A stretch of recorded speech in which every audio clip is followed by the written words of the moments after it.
कक्षा 10 सूर्यकांत त्रिपाठी निराला हिंदी, इसके बारे में हम आज अध्ययन करेंगे और थोड़ी जानकारी लेंगे। कवि परिचय लेते हैं। सबसे पहले सूर्यकांत त्रिपाठी निराला का जन्म बंगाल के महिषादल में हुआ था 1899 में।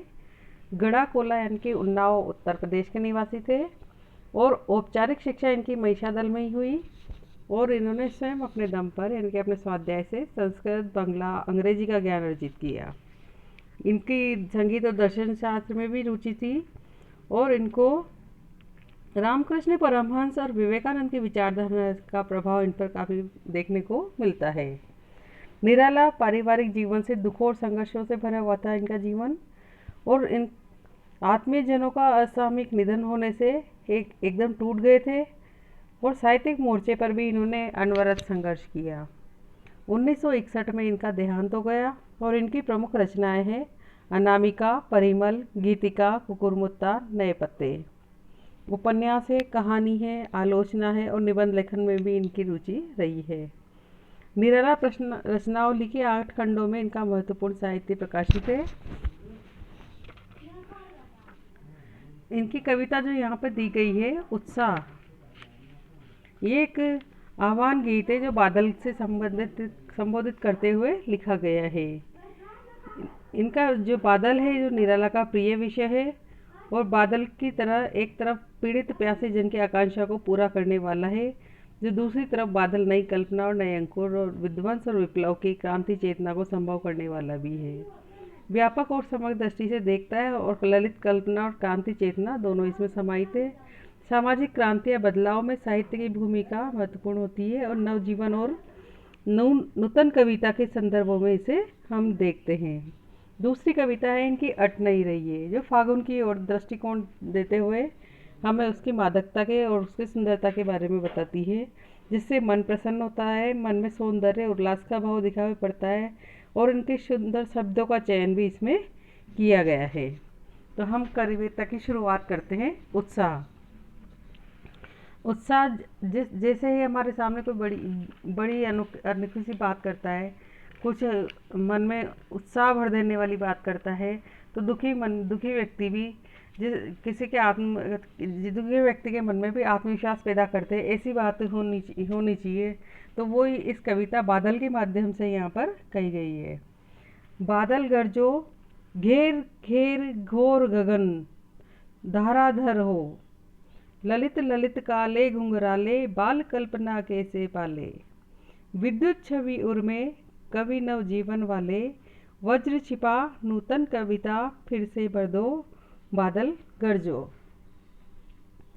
तो यहाँ पे बादल गरजो के उससे लिया गया है कि बादल के हृदय में किस प्रकार की शोभाएं छुपी हुई है, वो बताया गया है कि घेर घेर घोर गगन, कि सब जगह आसपास के सब उसको घेरते हुए घोर गगन बादलों में धराधर हो, यानी कि धराधर धारा के रूप में एक प्रवाह के साथ आप इसमें बहते हुए आगे बढ़ो। ललित ललित काले घुंघराले बाल कल्पना कैसे पाले, ऐसे लगते हैं बादल, जैसे बादल जो आसमान में छाए रहते हैं, ऐसे लगते हैं कि काले काले घुंघराले बाल जो वहाँ पर फैले हुए हैं। बाल कल्पना से कैसे पाले, जैसे बच्चे अपने मन में कल्पनाओं का संसार सजोए रहते हैं और ऐसा लगता है कि अरे वाह, जो मैंने कल्पना की थी ऐसे बिजली कड़केगी, ऐसे बादल घुमड़ घुमड़ के आएंगे, ऐसे कविता मैंने नानी के मुंह से सुनी थी या ऐसी कहानी सुनी थी। तो वो उनकी बाल कल्पनाएं होती है, उसको साकार रूप में हम उसे देखते हैं। इनका एक दूसरी तरफ इशारा ये भी है कि कोई यदि उदास व्यक्ति के मन में बड़ी उत्साहजनक बातें की जाए, उसके सामने उसमें आत्मविश्वास पैदा कर दिया जाए, तो वो भी बड़ा घोर घूमर के आता है और बरसकर सारा जो वातावरण है वो बहुत अच्छा कर देता है और उसके मन में भी विद्युत छवि उर्मे, यानी कि उसके हृदय में विद्युत छवि की बिजली जैसी शक्ति का उत्पन्न कर दो, कवि नवजीवन वाले। हे कवि, तुम नवजीवन देने वाले कवि, तुम सब उसके अंदर एक इंसान, सोते हुए इंसान के अंदर उत्साह का संचार कर दो, वज्र छिपा नूतन कविता फिर भर दो। एक उदास व्यक्ति जिसके अंदर वज्र छिपा हुआ था, उसे उसकी शक्तियों का एहसास कराओ और उसे आगे उसके अंदर की शक्तियों का एहसास कराकर उसके अंदर छिपा वज्र जो शक्ति है उसके अंदर की, उसको सामने लाने की कोशिश कर दो। और नूतन कविता फिर भर दो, एक उसके अंदर नई कल्पनाएं, नई शक्ति, नया उत्साह भर दो, बादल गरजो। दूसरा पैरा है इसमें, विकल विकल उन्मन थे उन्मन, विश्व के निदाद के सकल जन, आए अज्ञात दिशा से अनंत के घन, तप्त धरा जल से फिर शीतल कर दो, बादल गरजो। विकल विकल उन्मन थे उन्मन, विकल विकल से यहाँ पे मतलब है कि बादल जो कई दिशाओं से इधर उधर से, जो गर्मी से, सर्दी से, इनसे गर्मी से व्याकुल होते हैं, अनूने लोग विश्व में सब जगह घूमते रहते हैं।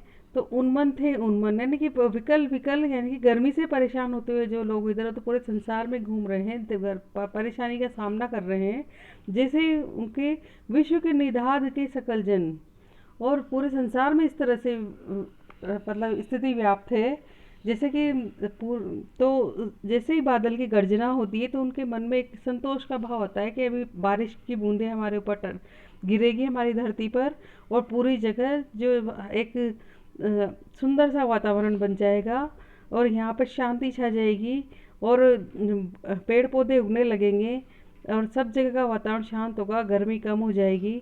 तो ये सोच के वो उनका मन एकदम से बहुत ही अच्छा हो जाता है। तो विकल विकल उन्मन थे उन्मन, विश्व के निदाद गे सकल जन। जैसे इसका मतलब ये भी है कि ये सामाजिक कुरीतियाँ और कुरीतियाँ जो फैली हुई थी उनको हटाने के लिए भी जब कोई कोशिश करता है और वो हट जाती है, तो एक उससे सामाजिक क्रांति लाकर उसके अंदर एक नया उत्साह भर दो, उस पुरानी अंधविश्वास को ख़त्म कर दो।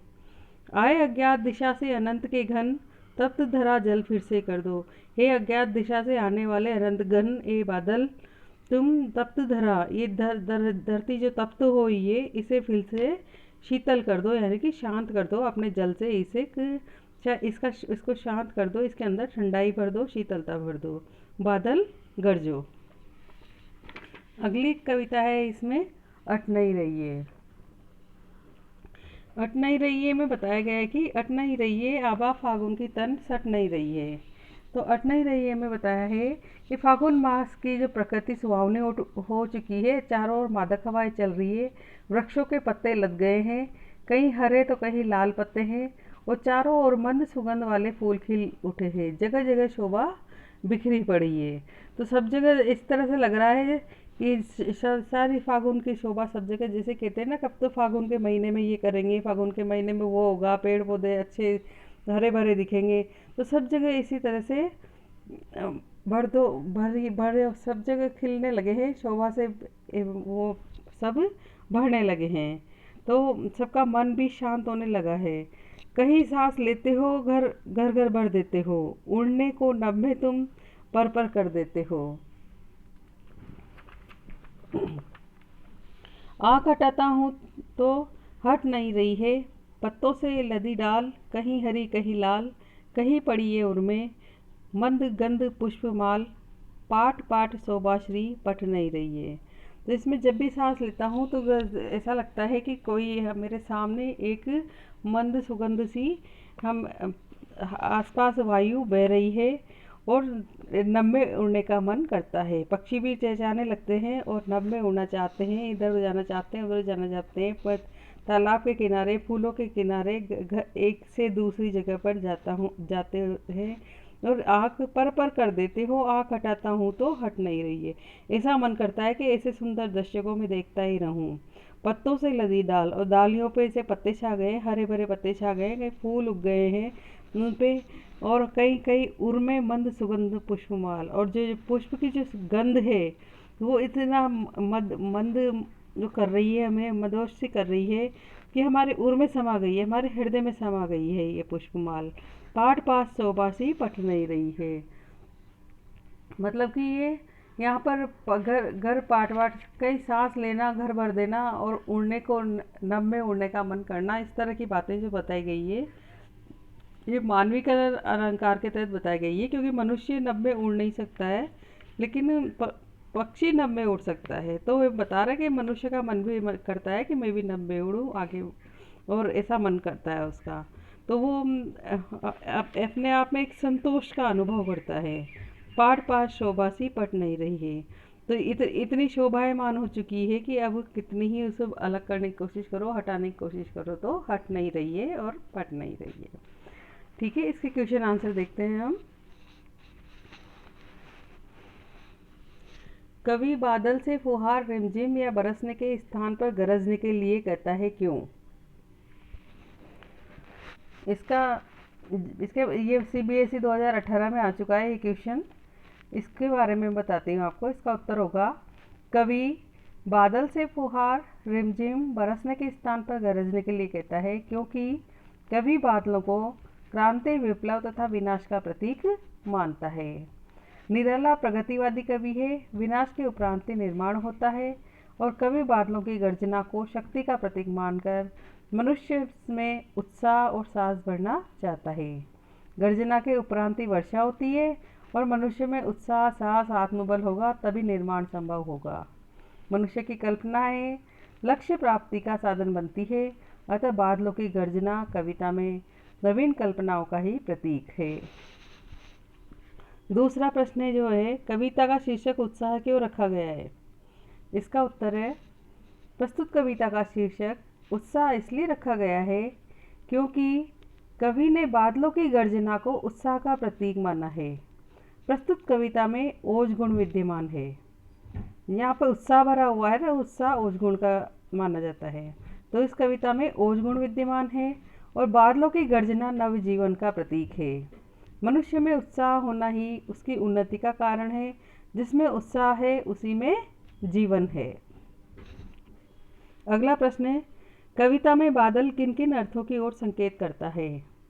इसका उत्तर है, कविता में बादल ललित कल्पना और क्रांति चेतना की ओर संकेत करता है। यह एक तरफ पीड़ित प्यासे लोगों की आशाओं और आकांक्षाओं को पूरा करने वाला है, तो दूसरी तरफ वह नई कल्पना और नए अंकुर के विध्वंस, विप्लव और क्रांति चेतना की ओर संकेत करता है।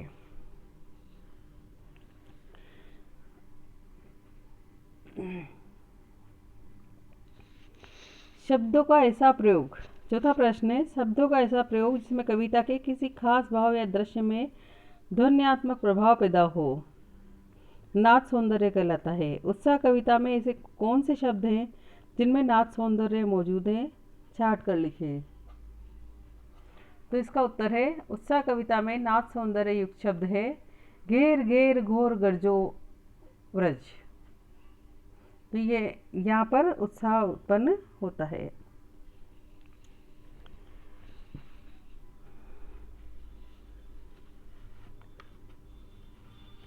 तो यहाँ पर इसके क्वेश्चन आंसर हमारे पूरे हो चुके हैं। उसके बाद है रचना अभिव्यक्ति के, दो विद्यार्थियों को स्वयं करना होता है।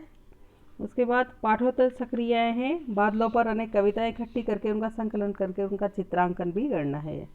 अट नहीं रही के ऊपर कुछ दिए गए हैं यहाँ पे। छायावाद की एक खास विशेषता है कि अंतर्मन के भावों का बाहर की दुनिया के सामंजस्य बिठाना। कविता की किन पंक्तियों को पढ़कर ये धारणा पुष्ट होती है, लिखिए। तो इस तरह की बातें भी यहाँ पे बताई गई है। तो ये बच्चों को स्वयं ही करनी रहेगी। ठीक है, तो हमारा चैप्टर पूरा होता है। रचना अभिव्यक्ति के क्वेश्चन भी है, जो मेन क्वेश्चन है वो आपको बता चुकी हूँ। ठीक है, धन्यवाद।